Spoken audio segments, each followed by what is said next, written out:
Thanks, Dina. This is for you, Ulrich. You were part of that team that lost in Argentina's last victory over the Springboks back in 2024 in Argentina.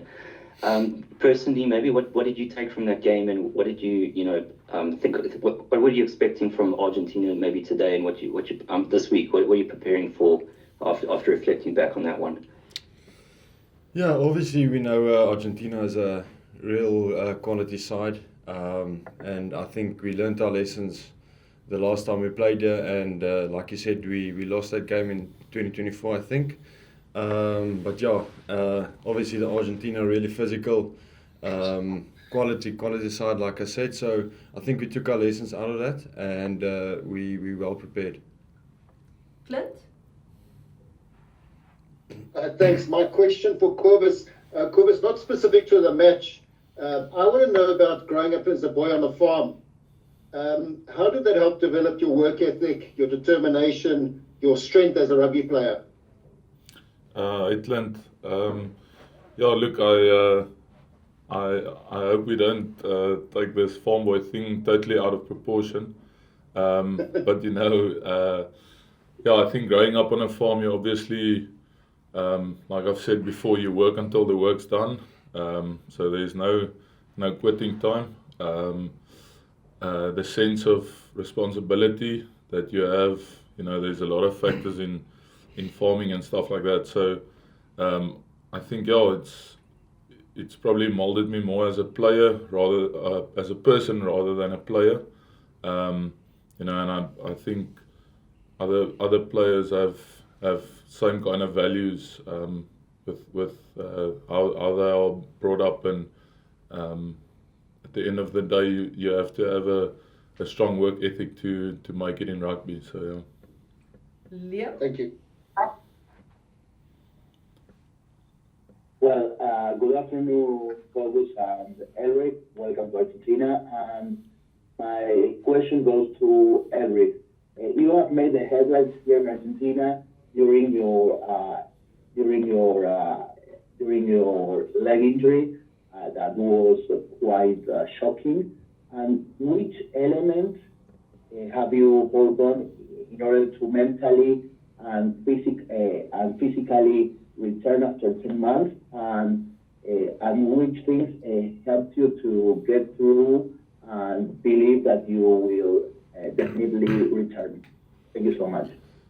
Yeah, obviously it was quite a big injury and devastating for me at the time, but there were a lot of support behind me, the home family that helped me get back, obviously medical staff, etc., helping me at rehab, working hard to get back on the field in the time that I did. And then obviously just the motivation to be back in the Springbok squad was more than enough for me to continue working hard and play rugby to the best of my ability. To forget about the injury also mentally was a big part for me. So yeah, I think being back in a Springbok team was my main motivation at the time. Nick? How's it, Corvus? Ulrich, this one's for you. The laws have changed a little bit around the ball, and you guys are going to be facing an Argentina pack that's a bit more physical maybe than the Northern Hemisphere teams you guys faced in July. Has there been a big focus in practice and preparing for the Mole Challenge? Definitely, I think we are starting to see a lot of moles in all of the competitions, in all of the teams. So it's definitely an area that we continue to focus on. I think it was something that we've always been focusing on, but yeah, we're working hard on it. Annemie? Okay, go Sim. Thanks, Zina. This one's Ga de vraag, is it Annemie. me? Is weg. Kobus, I know you've spoken about this to other media outlets, but I remember when you started playing for the Bulls and you spoke about, wanting to play for the Springboks and doing it with your brother. Obviously, you've now gone and done that, and we've seen all the the amazing pictures of the two of you on the field. What does it mean to you? And I mean, just as a family, bringing you together on the field in a Springbok jersey. Hi Annemie. No, me and Jasper and I believe our whole family is immensely proud and grateful for the opportunity. I think doing it once is special, but if we have the privilege and we both stay fit and injury free, and we can do it a few more times, that'll be gold for us. So no, as I said, immensely grateful, immensely proud to be, or to share a Springbok jersey with my brother. So actually still a bit lost for words in terms of how proud and grateful we are. Sim? Thanks, Sina. How's it, guys? How you doing? Good. Good So. on you. Okay, good. My question's for Elrich. If I'm not mistaken, you didn't initially make this squad of 44, but you probably made it, I think, after Riley Norton got injured. Does it feel a bit like a lifeline to be back in the squad? Well, I wouldn't say it's a lifeline. Obviously, you get your opportunity and you just do the best in your ability to use it. Refuel Thanks, mate. Cheers. Thanks, E. Hi, guys. Corvus, Coach Rossi's just mentioned the other day just on players who were under 10 caps and somewhat unsettled in the squad. My question to you is, how settled do you feel in the squad, and how how have guys like Luat and Evan helped you in terms of your game and sort of finding your place in the team? I think obviously coming into the team as a new player under 10 caps, like you said, is it can probably seem intimidating, but like you rightly mentioned, you've got world-class players that I have played with beforehand. I've played with Evan at the Stormers early in my career, and then played with Luat in England, and world-class players, and if you can pick their brains in preparation, then on Saturday you just go out and express yourself because you have belief and faith in the preparation, and I think it makes it so much better having world-class players around you, like you said. So I wouldn't say I'm comfortable, but I respect my role in the team, and I'm happy to do my role. So I feel good. John? Hi guys.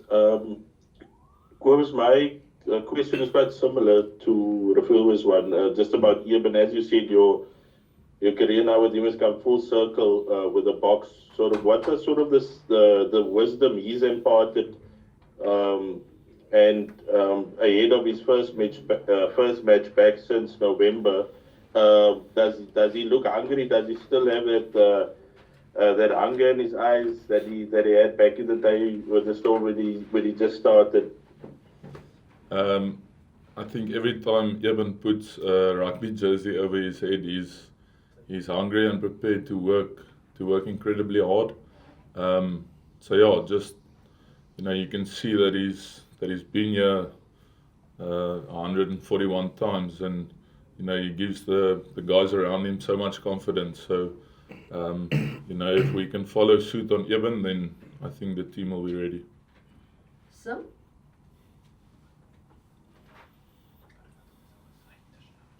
Thanks, Steve. Corvus, obviously, as a guy who played loose forward before you left South Africa, and obviously came back as a lock, you're down as a utility forward. How do you look at yourself now? Do you look at yourself as a lock who plays a little bit of loose forward, or how do you look at yourself? That's the first part of the question. And the second one is, can you remind me why you moved to lock in the first place? Sim. So at the moment, I'm probably more a lock that can cover at loose forward. You know, it's like I previously said, you know, if you get a chance to play in a Springbok team, you'll go at any position that they want of you, and you'll execute your job in that position. But yeah, I obviously played a bit of loose forward before I went overseas, and I think in England was probably the place where I settled in the second row. Guys, we've got about 2 or 3 minutes left for them. Can we take, is there Afrikaans questions first? Annemie, Afrikaans? Ja, ek kan Afrikaans praat as ek moet. Net wat jy wil. As jy wil, otherwise we can go English if you guys are happy. Okay, I'll continue in English then. Kobus, I remember a while back when he spoke to you when you were with the Bulls, in the Bulls jersey, you spoke about Pieter-Steph being the example of the lock, loose forward kind of player. You're now in his company. How has he helped you in this role, and what has he meant to you, a mentor? Annemie, I think, well, Pieter-Steph is not a guy that says a lot, and you know, he leads by example rather than by what he says. You know, so when he says something, you tend to listen a bit closer, because obviously he's been through probably every situation in rugby. But no, you know, it's the same as the other experienced players around you. You know, you rather follow example than you pick their brain here and there. You know, but they most of the time the ones helping you to get better. So yeah, I'm you know, I'm pinching myself that you're playing with world-class players, and you just try to follow their example. Last question for these two, Morgan.